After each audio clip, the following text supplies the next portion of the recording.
Training data. देखो research में ना दो तरीके के आपके पास डेटाज होते हैं, एक तो प्राइमरी और एक सेकेंडरी। प्राइमरी का क्या मतलब हुआ?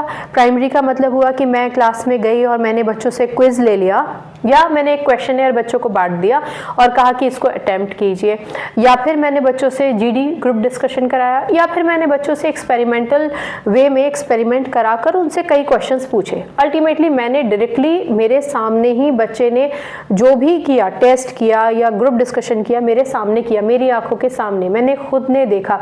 तो ये हमारा प्राइमरी डेटा कहलाया जाता है, राइट। अब बच्चे के परफॉर्मेंस को मुझे आंकलन करना है, मैं फाइंड आउट करना चाहती हूँ कि ये क्लास जिसमें आज मैंने प्रवेश किया है, जो मेरा क्लास होने वाला है, इसके बच्चों ने कैसा परफॉर्मेंस किया। तो मैं जो पुराने रिकॉर्ड्स हैं वो निकालूंगी, भले ही वो उसके अटेंडेंस के हों, भले ही वो उनके आउटपुट के हों, ठीक है ना। तो अल्टीमेटली उन रिस्पॉन्सेज से मुझे पता चलेगा न्यू डेटा, तो जो मैंने किया, जो मैंने अपने सामने प्रत्यक्ष तौर पर जांचा, और एग्जिस्टिंग डेटा जो उनका पहला पुराना रिकॉर्ड था। तो एग्जिस्टिंग डेटा जो पहले से ही है ना, उसको हम सेकेंडरी डेटा कहते हैं, राइट। तो अल्टीमेटली हम क्या करते हैं, जब हम टीचिंग मेथड में एजुकेशनल रिसर्च की बात करते हैं तो हम डेटास को कंपेयर बहुत ज़्यादा करते हैं।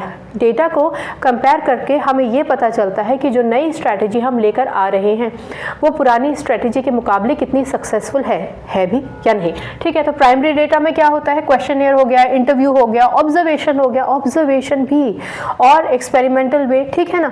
जैसे कि अब ऑनलाइन टीचिंग हुई थी कोरोना टाइम में, राइट। तो ऑनलाइन टीचिंग में क्या टीचर को क्या पता चला, कितने बच्चे अटेंटिव हैं, कितने नहीं हैं, कितने टीचर्स ने नोटिस किया कि बच्चे ईमानदारी से टेस्ट नहीं दे रहे हैं, सारे बहुत अच्छे नंबर लेकर आ रहे हैं।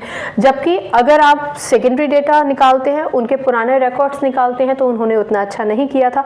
तो अल्टीमेटली हमें ये समझ में आया कि ऑनलाइन टीचिंग अगर आप करवाते हैं तो उसके बहुत सारे मापने के तरीके हैं, और हमें किस तरीके से पूरी एक ट्रांसपेरेंसी मेंटेन करनी है अगर हम टेस्ट ले रहे हैं। तो ये हमें कैसे पता चला, प्राइमरी डेटा से, राइट। चलिए सेकेंडरी में क्या आता है, स्कूल के रिकॉर्ड्स आ जाते हैं, एग्जाम के रिजल्ट्स आ जाते हैं, प्रीवियस रिसर्च या फिर रिपोर्ट्स आ जाती हैं, ठीक है ना। तो पहले अगर हमने कोई एक्सपेरिमेंटल मेथड इस्तेमाल किया था तो उस समय बच्चों का रिव्यू क्या था, अगर हम वो समझा पाते हैं और उसको प्राइमरी से कंपेयर कर पाते हैं तो हम ये समझ पाते हैं कि हाँ ये मेथड अच्छा था, इसको छोड़ा क्यों, दोबारा से अपनाओ, राइट। ऐसा होता है ना कई बार।